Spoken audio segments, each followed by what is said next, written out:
Part of profit, यानी company जो भी प्रॉफिट करी है उसमें से कुछ हिस्सा उनके शेयर होल्डर्स में बांट देती है। लेकिन हर एक कंपनी डिविडेंड देगी ये जरूरी नहीं है।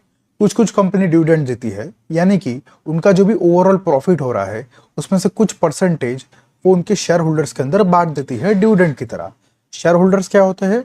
जिनके पास भी उस कंपनी के शेयर है उनको शेयर होल्डर कहा जाता है, यानी कि कंपनी के मालिक कहा जाता है। क्योंकि हमने पहले बात किया कि शेयर का मतलब होता है कंपनी का हिस्सा, तो जिसके पास कंपनी का हिस्सा है वो कंपनी के भागीदार हो गए। इसी तरह उनको शेयर होल्डर कहा जाता है इंग्लिश में। तो जो शेयर होल्डर्स है उन्होंने उस कंपनी के शेयर खरीदे हैं, तो कुछ कंपनियां उन शेयर होल्डर्स को उनके शेयर होल्डर्स बनाए रखने के लिए और उनको भी कुछ मुनाफा देने के लिए, प्रॉफिट देने के लिए डिविडेंड डिक्लेयर करती है हर साल, जिससे जो भी शेयर होल्डर्स है उनको शेयर की कीमत बढ़ने से तो प्रॉफिट होता ही है, लेकिन कंपनी का जो मुनाफा होता है उससे भी कुछ परसेंटेज मिलता है हर एक शेयर होल्डर्स को, जिससे शेयर होल्डर्स का मुनाफा बढ़ता है और वो उस कंपनी का शेयर बेचने का नहीं सोचते, क्योंकि उनको डिविडेंड से भी मुनाफा होता है और शेयर की प्राइस बढ़ने से भी मुनाफा होता है। तो वो शेयर होल्डर्स उस कंपनी के लिए वफादार हो जाते हैं और उस कंपनी के शेयर को बेचते नहीं है। आपको कितना डिविडेंड मिलेगा इसका एक कैलकुलेशन होता है। मान लीजिए कंपनी को 100 करोड़ का प्रॉफिट हुआ है, तो कंपनी उसमें से कुछ परसेंटेज अपने शेयर होल्डर्स में बांटना चाहती है और कंपनी डिक्लेयर करती है कि वो डिविडेंड देगी 10 रुपए पर शेयर का, यानी कि जिसके पास भी एक शेयर है उसको 10 रुपए का डिविडेंड मिलेगा।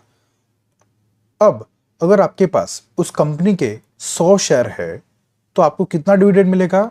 100 मल्टीप्लाई बाय 10, यानी कि हर शेयर पे आपको 10-10 रुपया, मतलब आपको 1000 शेयर पे टोटल 10,000 रुपयों का डिविडेंड मिलेगा। मतलब 10,000 रुपये आपकी बैंक अकाउंट में आ जाएंगे।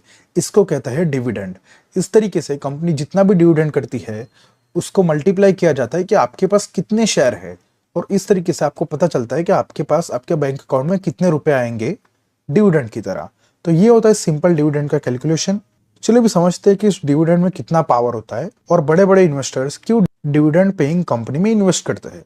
जैसे कि हमने कहा हर एक कंपनी डिविडेंड नहीं देती है, लेकिन कुछ कुछ कंपनी देती है जिनको इन्वेस्टर्स बहुत पसंद करते हैं। क्यों? क्योंकि वो कंपनी डिविडेंड दे रही है, मतलब उनको कंपनी के प्रॉफिट का हिस्सा भी मिल रहा है, और कंपनी अच्छी है, मतलब उनकी शेयर भी लॉन्ग टर्म में बढ़ती जाएगी, जिसकी वजह से उनका जो इन्वेस्टमेंट है वो शेयर की प्राइस बढ़ने की वजह से तो बढ़ ही रहा है। तो इस तरीके से ज़्यादातर जो बड़े बड़े इन्वेस्टर्स होते हैं वो डिविडेंड पेइंग कंपनी में इन्वेस्ट करते हैं। तो चलिए इसका एक एग्जांपल लेते हैं। वॉरेन बफेट ये दुनिया के सबसे बड़े इंडिविजुअल इन्वेस्टर है। इनकी जो नेटवर्थ है वो है 9.9 लाख करोड़, यानी कि ऑलमोस्ट 10 लाख करोड़ है इनकी वैल्यू। वॉरेन बफेट एक अमेरिकन इन्वेस्टर है और वो शेयर मार्केट के अंदर बहुत ही फेमस है उनकी वैल्यू इन्वेस्टिंग के लिए, यानी कि वो कंपनी की वैल्यू निकालते हैं कि कंपनी आगे क्या कर सकती है और उसके हिसाब से इन्वेस्ट करते हैं। तो चलिए उनकी डिविडेंड का एग्जांपल लेते हैं। तो वॉरेन बफेट की जो कंपनी है उनके पास एप्पल कंपनी के 13 लाख करोड़ के शेयर है। मतलब एप्पल कंपनी आपको पता होगा, आईफोन जो मोबाइल होता है बहुत ही फेमस होता है, तो उसकी जो कंपनी का नाम है वो उसका नाम है एप्पल। तो एप्पल के जो शेयर है टोटल मिलाकर वॉरेन बफेट की जो कंपनी है उसके पास 13 लाख करोड़ के शेयर है। तो उन शेयर के बदले जब भी एप्पल कंपनी हर साल डिविडेंड देती है तो वॉरेन बफेट के कंपनी में एनुअल डिविडेंड आता है 7,400 करोड़ का। हर साल 7,400 करोड़ की कमाई होती है वॉरेन बफेट की कंपनी की।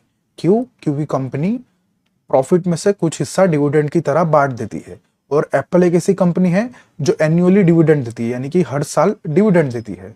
इसी की वजह से बड़े इन्वेस्टर जैसे कि वॉरेन बफेट, उनको पता है कि एप्पल कंपनी यानी कि उस कंपनी के फंडामेंटल्स बहुत ही स्ट्रांग है, यानी कि कंपनी का प्रॉफिट बहुत ज़्यादा है, कंपनी की मार्केट वैल्यू बहुत ज़्यादा है, तो उसकी शेयर की कीमत तो बढ़ेगी, जिससे लॉन्ग टर्म में शेयर की कीमत बढ़ने की वजह से उनकी जो इन्वेस्टमेंट है उसकी वैल्यू भी तो बढ़ती जाएगी। लेकिन कंपनी डिविडेंड भी दे रही है, यानी कि हर साल डिविडेंड की तरह उनका 7,400 करोड़ का मुनाफा हो ही रहा है।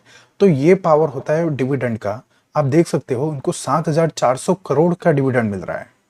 क्यों? क्योंकि उनके पास 13 लाख करोड़ रुपए के शेयर है एप्पल कंपनी के। तो ये होता है डिविडेंड का पावर। अगर आप भी इंडिया के अंदर कौन से ऐसे डिविडेंड पेइंग शेयर है इसके बारे में जानना चाहते हो तो चलिए आपको बता दें। कोल इंडिया, ओएनजीसी, ये दो ऐसी कंपनी है जो सबसे ज्यादा डिविडेंड देती है शेयर मार्केट में, इंडियन शेयर मार्केट में। और भी कई सारी कंपनी जैसे कि power grid, hero MotoCorp, Hindustan petroleum, Infosys, PTC India, GSFC और रेडिंगटन, ये कुछ ऐसी कंपनी थी जो इंडिया के अंदर सबसे ज़्यादा डिविडेंड देती है। इनमें से कोल इंडिया और ओएनजीसी डिविडेंड के मामले में सबसे आगे है।